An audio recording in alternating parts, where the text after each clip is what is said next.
Alexander? Yes. Henry? Yes. Human? Yes. Lentine? Here. Lewis? Morgan? O'Toole? Yes. Motion to excuse Marcia McCarthy Morgan, please. Second. Alexander? Yes. Henry? Yes. Human? Yes. Lentine? Yes. Lewis? O'Toole? Yes. Motion to accept the consent agenda? So moved. Second. Alexander? Yes. Henry? Yes. Lentine? Yes. Lewis? Human? Yes. O'Toole? Yes. We will move to reports. Mayor, do you have a report?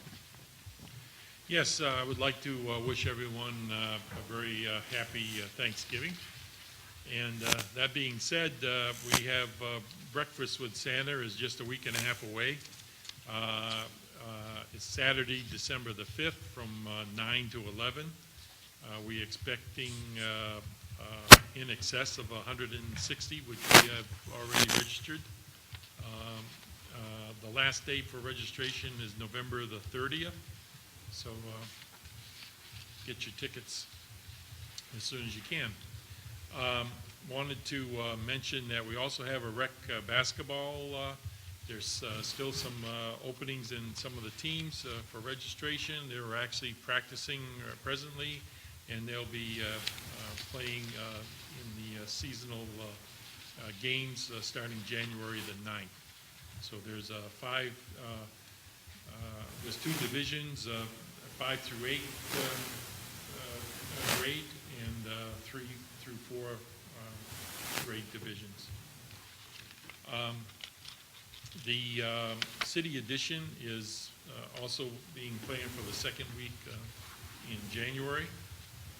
And as we've discussed earlier, we are also planning our community conversations series to continue Wednesday, February the 3rd. So we'll have some advertising in the newsletter and in the flyer and online, along with on the board, information board, and information line, etc. That concludes my report for this evening. Be glad to comment as we go. Thank you. Police Chief Newman? It's not here. Oh, yeah, Fire Chief. Fire, yeah, like the fire chief had mentioned he'd like to be excused. He was at the hospital bedside with a friend today. Oh, sorry to hear that. All right, that's why you guys were merged together, because it's like one of you are here and one is not, so my mind's merged. All right, so now it's your turn, Police Chief Newman. I mean, Police Chief Rowe. Sorry. Thank you very little. No.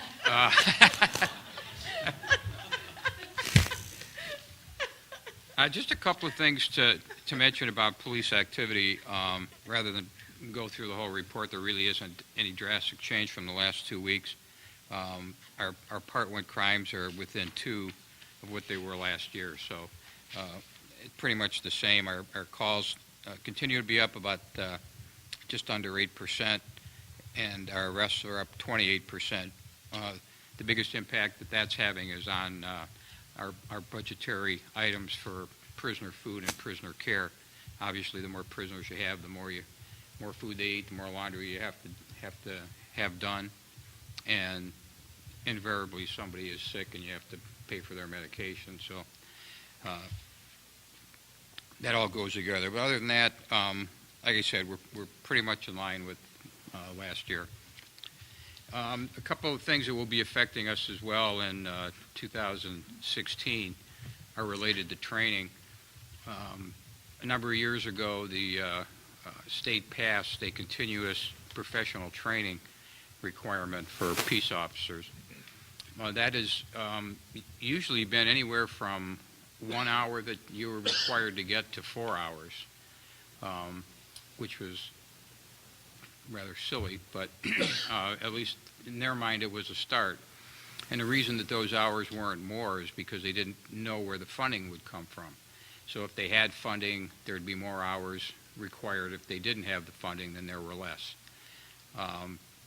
For 2016, they're requiring 11 hours of training. 8 of it has to be specific relative to community police relations, crisis de-escalation with a focus on mental illness, and the constitutional use of force. So 8 hours of the training has to be on that, and then the other 3 hours can be any type of training whatsoever. The only training that doesn't count towards that is other mandated training. So firearms training that we're required to have on the different weapons every year, that does not count towards that mandate, or any other training that you have to carry a taser, and that sort of thing. So it's training other than those that are already required. The other issue that will be having some impact on the Collaborative Advisory Board that was formed by Governor Kasich. They're going to be developing standards that they want law enforcement to have uniformly throughout the state. They've currently come up with 3: deadly force, use of force, and recruitment and hiring practices. Now, with each of these standards, you have to have a policy that addresses them. I've already looked over the requirement for use of force and deadly force, and our policy is basically what they're requiring to have in it. However, the hiring and recruitment, that's going to take some collaboration, I think, amongst the city, because we don't really have a policy in the police department, nor do I think the city does, that addresses all of the components of our hiring and recruitment process. And looking at some other policies that cover that, and they're from the civil service rules. It covers the equal opportunity requirement. So it's what process do you go through when you're hiring? Background investigation. You give a test, you give a psychological,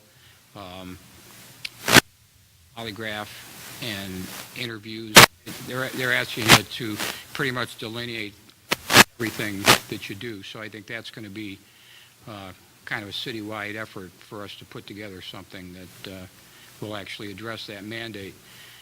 Now, what they're going to do is, by March of 2017, they're going to publish a list, and of the standards that they've required up to that point, the list will simply contain the names of the communities that do not comply with the standards. So even though there's no penalty, so to speak, for not doing it, you wouldn't want to be on the naughty list for not doing it.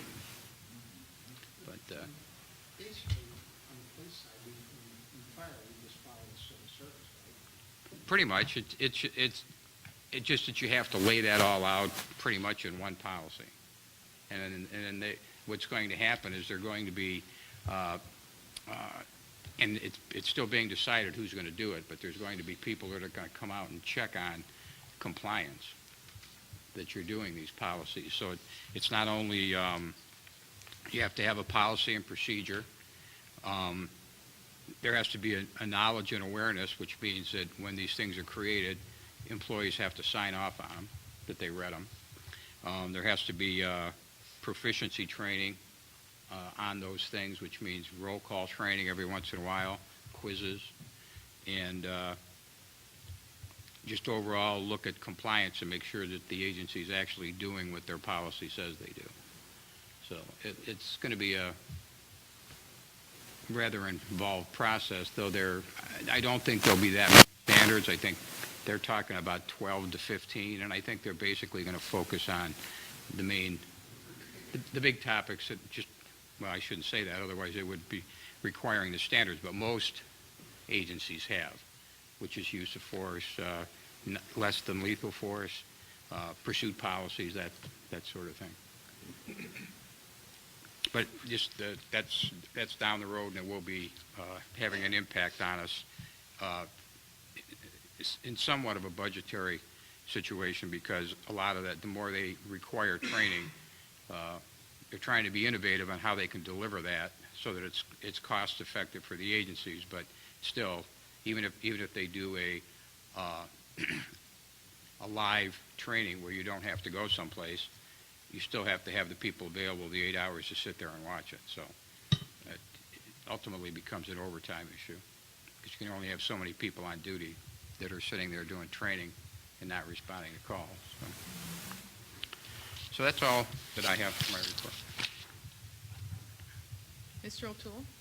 Chief, when we have a national heightened sense of security, do you or your department get notified of certain potential things like what might have gone on in the last couple of weeks about terrorism? Do you get something from Homeland Security or FBI or CIA, or what comes to you that will help you? Because we have the airport there that I think makes us a little bit more vulnerable than maybe the average city. Actually, there's three different avenues. Sometimes it will be bulletins directly from the FBI. Sometimes they'll be directly from Homeland Security. But a lot of times through the Fusion Center, which is kind of a clearinghouse for all that information to go to, and then they disseminate. It's going to be in one of those three vehicles, but we definitely get that information.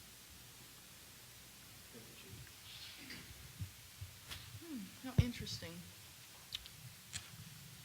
With all this going on, it just makes me wonder, like, how does that impact our police department and resources? Building Commissioner Phil Seabolt. Thank you, Madam President, Mayor Roach, members of council, and guests. Just have a few things to report on. The first thing, we've had a business working on their facility at Richmond and Chardon Roads for a large part of the summer. It's a remodeled gas station convenience store, which will be called Richmond Heights One Stop. The site concrete was poured during this last week, and today he was working on landscaping and completing the impervious surfaces, and the building is basically done. So he should be opening, I'm going to guess, before Christmas. So that business is next door to David Ali's dollar store and across the street from Speedway. So it'll be a nice addition to that corner. It's a nice looking property. They did a nice job remodeling it. The second thing is the obsolete sign that is on the corner of AEC Parkway and Richmond Road. We've spoken to the owner of that building, which is the office building called Curtis Wright 1, which was in foreclosure for many months over the spring and summer. It's now out of foreclosure and under new management, and we've spoken many times, as I said, to the new owner. And this afternoon, as a matter of fact, in a timely manner for this meeting, we received a new artwork and new sign copy to recondition that sign. It'll probably go to the Architectural Review Board during their first meeting of December, and then I'm hoping that it'll be implemented before the end of the calendar year. So it'll be a new side face that says the name of the building on the top of the sign, which is Curtis Wright 1, I believe. And then there are two new tenants in the building, one of which is an attorney partnership, and the other, I believe, is a daycare center. So both of those will be taking places on that sign, and it should look nice again. The other, the last thing I wanted to just take a few minutes to report on again is the issue of the classroom, school classroom barricades that was on the agenda under old business. As you mentioned, I did attend the hearing in Columbus again a week ago Monday, and it was about a 2-hour long meeting, which is short by their standards. and a lot of conversation took place. A large part of the conversation, I can say, was conversation that members of the audience were basically in misunderstanding of what the actual legislation was from the state legislature. There were questions, for instance, as to why do we need this type of legislation in Ohio. While I could go into a lot of that, and as other people could, it's a moot point because it is in fact Ohio law now. Another question was, why do we need to implement it so quickly?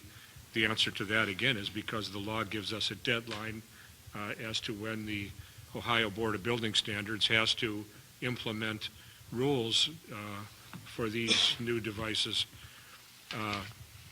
There were resource officers from various school districts in Ohio saying that they intend to train their entire student body in the use of these barricades.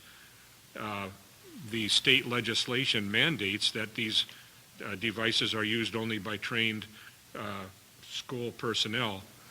So there were a lot of misconceptions flying around the meeting, and the staff of the Board of Building Standards spent a considerable amount of time clarifying all these issues. Building-wise, there were a couple more. There were several questions that said, as a general rule, when door hardware or other types of specialized equipment get installed in a school building, it has to be approved by various approving bodies, national bodies such as Underwriter Laboratories or other approving bodies. The fact is, with these school barricades, that they're so new that there are no standards, and standards take a long time, sometimes years, to develop.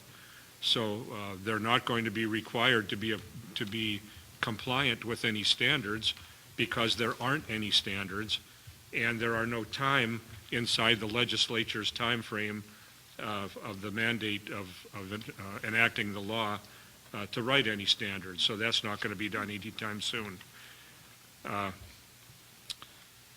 There were a couple of constructive things brought up, one of which was that it's usually up to the fire inspector, regardless of how we do things here in Richmond Heights. Many larger cities around the state have a fire prevention bureau and fire inspectors whose job it is to go out and inspect schools and hospitals and those type of occupancies at least yearly. And it would fall to those people to make sure that the schools are complying with the legislature's mandate insofar as annual training goes and documentation of how and when these types of devices are going to be used. The verifying of those documents would be up to the fire official as a general rule. But the fire official was not included in the language of the proposed law to make the initial approval or to be a part of the initial approval. So I believe that language is going to be added to the Board of Building Standards proposed rules, adding, as we do in other parts of the building code. For instance, if somebody installs a sprinkler system in a public building, it's the building official who approves the sprinkler system, but the fire official always has input into the approval of that as to what he would like to see within the scope of the law. So there are many things in the building code that require, or permit, I should say, input by the fire official, and this is another one of those things that it only makes sense to have input by the fire official. So that's going to be inserted. There were a lot of comments other than that, such as ADA, handicap compliance. Because this is a temporary device and not a permanent part of the door, of the classroom door, there are no ADA rules applying to this type of device. So that wouldn't be applicable. But in summary, the vast majority of the attendees still believe that it's a bad law, that the legislature acted imprudently, if you want to call it that, in enacting as a part of the budget bill without any type of debate or discussion in the General Assembly about it. And the best thing that we can do now is to advise our school district representatives insofar as the pluses and minuses of using these barricades. I can only just highlight a couple of them. No locked door in a classroom has ever been breached, window or no window. So up until now, any incident that's ever happened in a school has been prevented by a locked door, even if the door had a window in it. So locking a door seems to help a lot, obviously. Barricades such as this would only prevent a very small percentage of the incidents that have occurred in the United States, because 70% of the incidents, in excess of 70%, have occurred either by students who were already in the classroom or they occurred outside of the classroom. The incident in Chardon, for instance, happened in the cafeteria. So these barricades will only have the possibility of preventing a very small percentage of the incidents that have transpired, while at the same time they will very possibly be able to be used by bullies or other members of the student body to create their own privacy in a classroom, to perform unlawful acts such as assaults or other types of acts. So in summary, again, I would say that if we have the opportunity, Chief Newman is in agreement with me, if we do have the opportunity to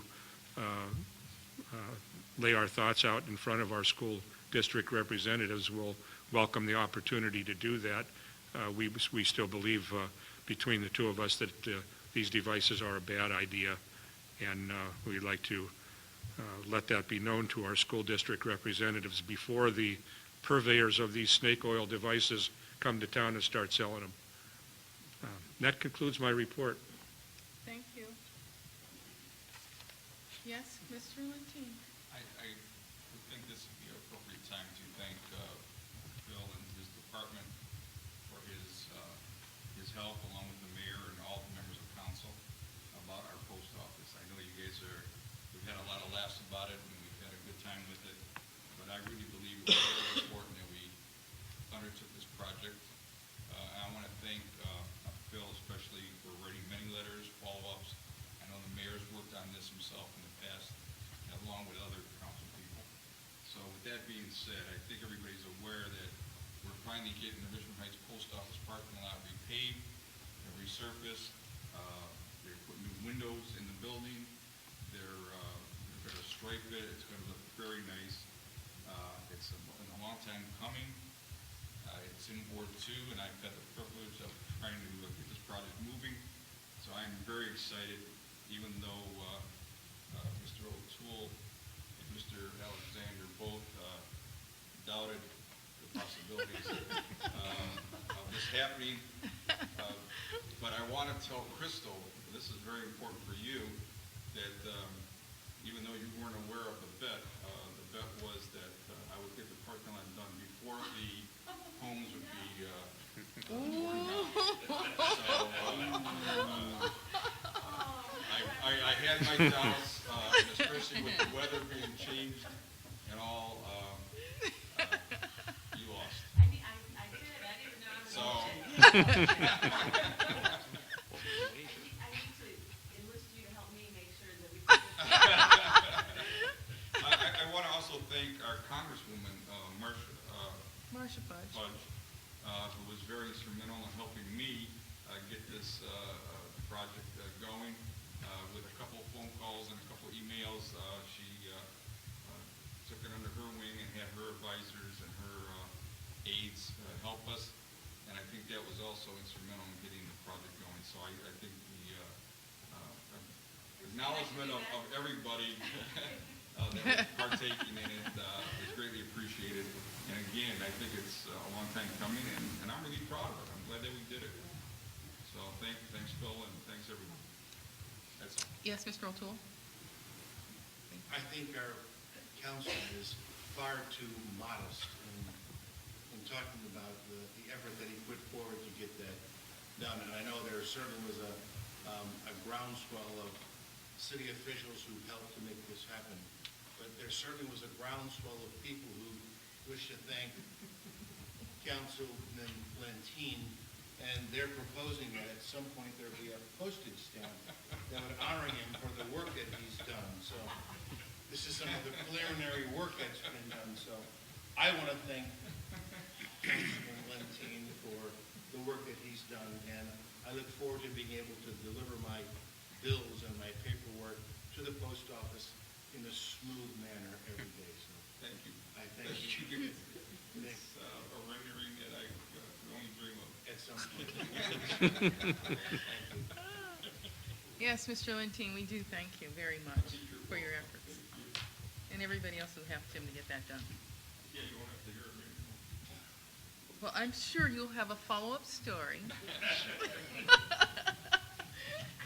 We will go on to Finance Director Mitch McCaleb. Thank you, Madam President, Mayor Roach, members of council, and members of the community. I'm not at all sure how I'm supposed to follow that up, but I know. So I, with your indulgence, I will keep my comments brief, since in light of the fact that I've also commented in the committee of the whole meeting.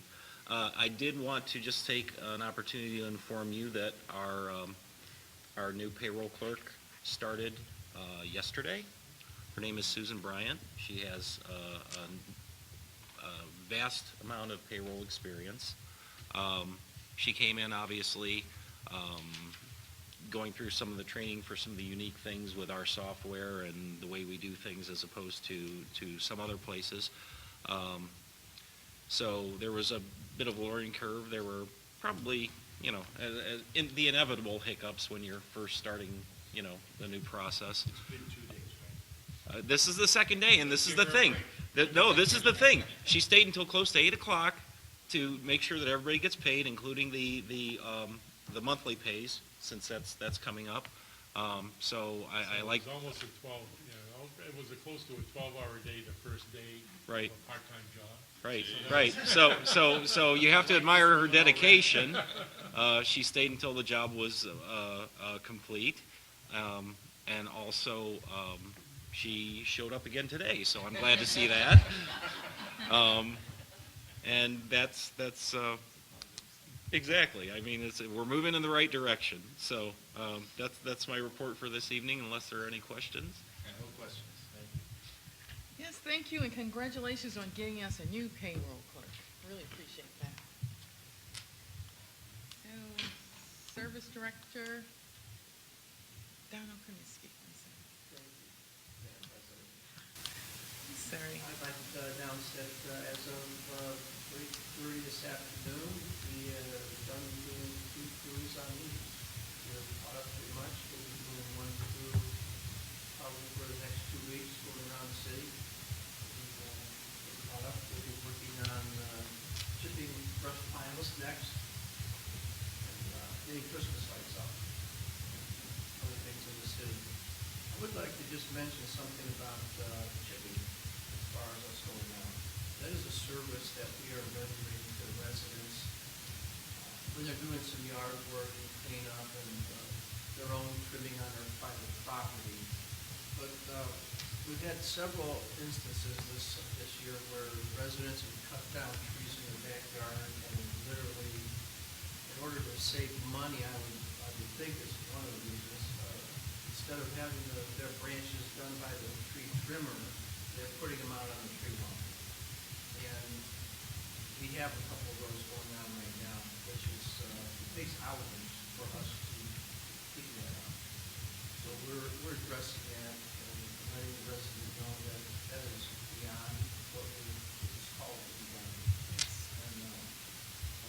just let the residents know that that's not what we're doing. No, Mr. Alexander wants to comment. Pass down retail. Yes, I will talk to the resident about that. Yeah. But I have one that's going to probably take about 3 hours to clear up right now. So you're billing them then, right? We will build them. I talked to several tree companies and asked them what their rate was, and so I'll try and less than that, but at least we're charging them something for it, or giving them the option of getting rid of them themselves, but it's kind of hard to do once you put it out there. It's been a convenience for the residents, and so if it's abused, it gets out of hand. Right, right. Sounds like a fair solution. I think so too. And the other things that we, last weekend, we had been called out for salt in the streets, which we did. And we tried our first used truck, I have to say, and it worked out perfect. Didn't break down?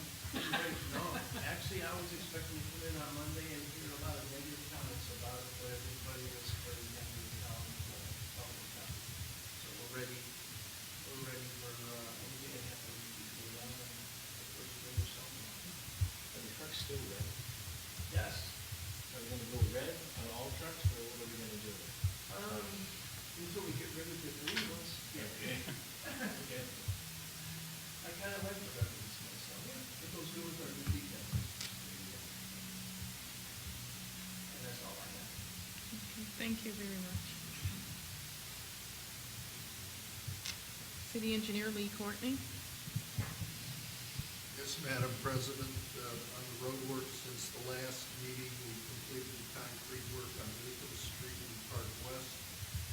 Some striping remains, handwork, things like turn arrows and 2 crosswalks. Hopefully they'll be working on that tomorrow. And the contracts will remain open over the winter, probably by the time we get the paperwork process. It'll be in the next year before the contract is finished.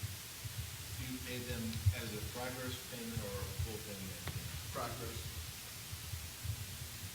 But years going by pretty quick. By the time the paperwork gets processed, I think there's a good chance we won't be ready to get any choice. As the finance department goes to that.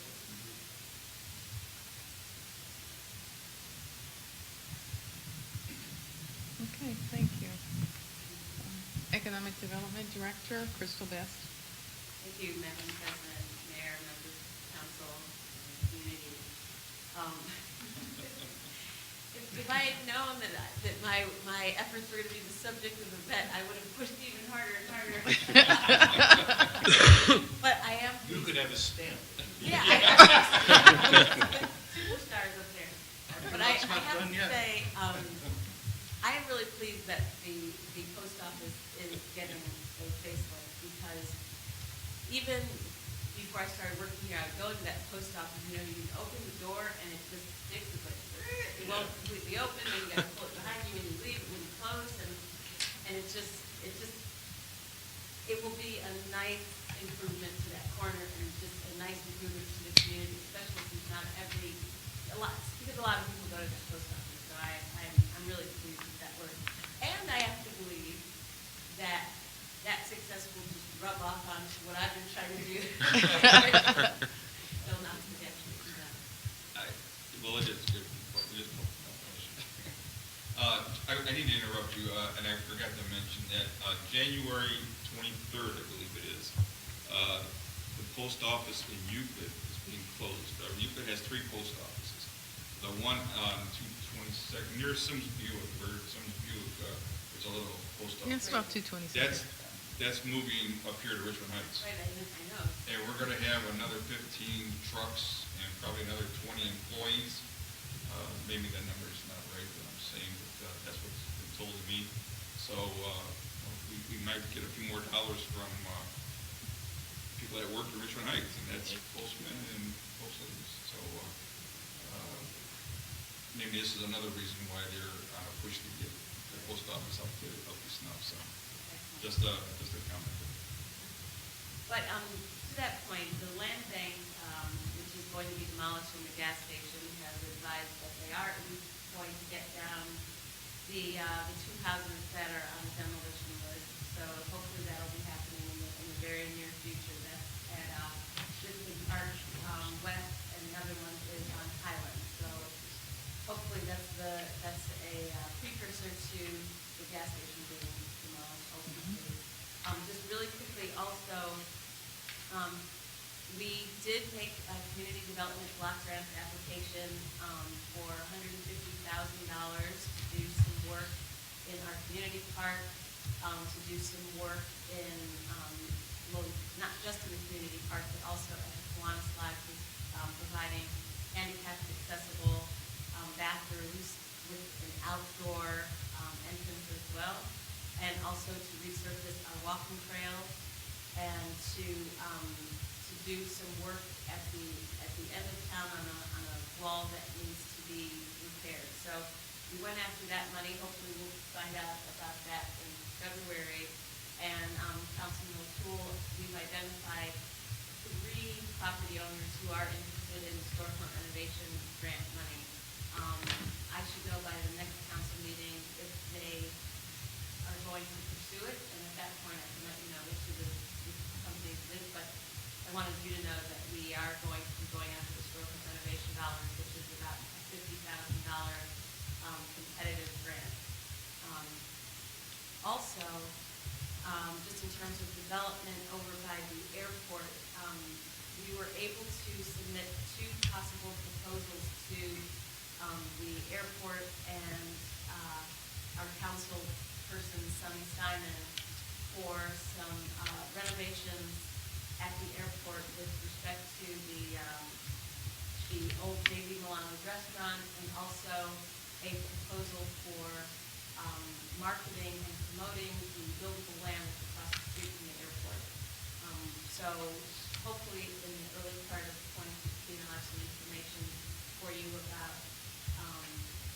the county's response to those proposals. And so things are starting to happen. Just last week, the mayor received a request from a Swiss company that wants to build a helicopter, light turbine helicopter business near an airport. And it looked like it was specifically geared toward Richmond Heights. So we put together a proposal and got it back to them right away. And there seemed to be some interest. The people at Great Improvement Partnership got back in touch with me with follow-up questions.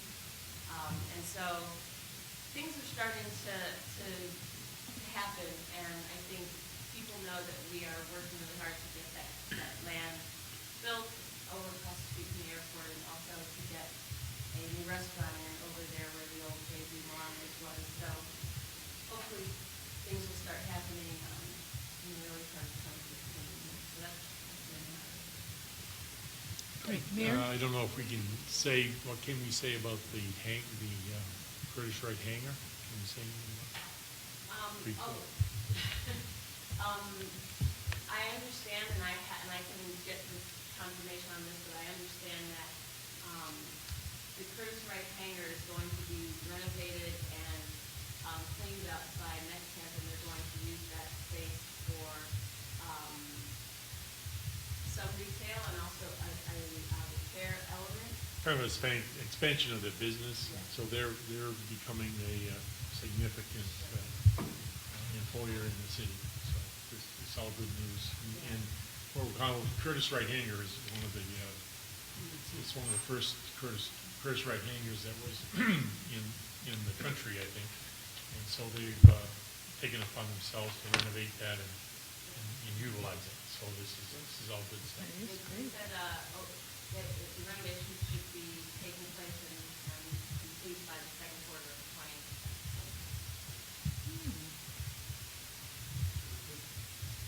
Thank you. All right. Reports. So, audience, do we have any audience tonight who would like to speak? All right, thank you. Then we will move to old business.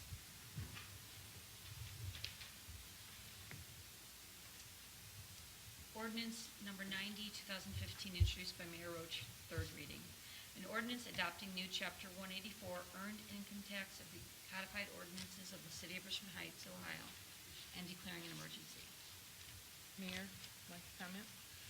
Yes, we've been through in excess of 3 readings on this. We've had a great deal of discussion, and I would recommend its passage. Move for recommendation. With basket. Second. Passage, Alexander? Yes. Henry? yes. Human? Yes. Lentine? Yes. Lewis? Yes. O'Toole? Yes. Ordinance 90, 2015 passes unanimously. Under new business, we have resolution number 100, 2015, introduced by Mayor Roach, first reading. A resolution authorizing the extension of an agreement with Paul Ellis to provide assistance to the city's finance department. Mr. Mayor, you'll have any comments? Yeah, as it's indicated, we would be interested in extending an agreement with Paul to do at least 4 major factors continuing, and that is helping us with our budget, with negotiating data, and a couple other items. So would recommend its passage. Move for suspension? Second. Alexander? Yes. Henry? Yes. Human? Yes. Lentine? Yes. Lewis? Yes. O'Toole? Yes. Move for passage. Second the motion. Alexander? Yes. Henry? Yes. Human? Yes. Lentine? Yes. Lewis? Yes. O'Toole? Yes. Resolution 100, 2015 passes unanimously. Ordinance number 101, 2015, introduced by O'Toole, first reading. An ordinance to make appropriations for current expenses and other expenditures of the City of Richmond Heights, State of Ohio during the fiscal year ending December 31st, 2015, to amend ordinance number 16, 2015, 39, 2015, and 92, 2015, and declaring an emergency. Mr. O'Toole, do you want to comment? I sure do. Thank you, Madam President. It's very difficult to predict where the numbers are going to end up at the end of any year with any particular budget item. And it's necessary, and historically, we have always made adjustments to budgets, to appropriation. And what this ordinance does is brings a number of items into line with what we need to spend. It has been discussed in my committee, and I would have our finance director make any additional comments on this at this time. I think you have summed it up. I couldn't do it better myself. So with that being said, I would move for suspension. Second? Alexander? Yes. Henry? Yes. Human? Yes. Lentine? Yes. Lewis? Yes. O'Toole? Yes, and I move for passage. Second the motion. Alexander? Yes. Henry? Yes. Human? Yes. Lentine? Yes. Lewis? Yes. O'Toole? Yes. Resolution 101, 2015 passes unanimously. Do we have any additions? We have correspondence. This is a note to Mayor and all of council. We want to thank you so much for the beautiful flower arrangement and all your kind thoughts. My family and I want to thank all of you in our time of sorrow. Matilda, Provençale family, Kathy Lentine, the daughter of Matilda, gave the cards to the council. Thank you. And I have to give Mr. Alexander a lot of credit for selecting those beautiful flowers and carrying that mission out for the council and the city.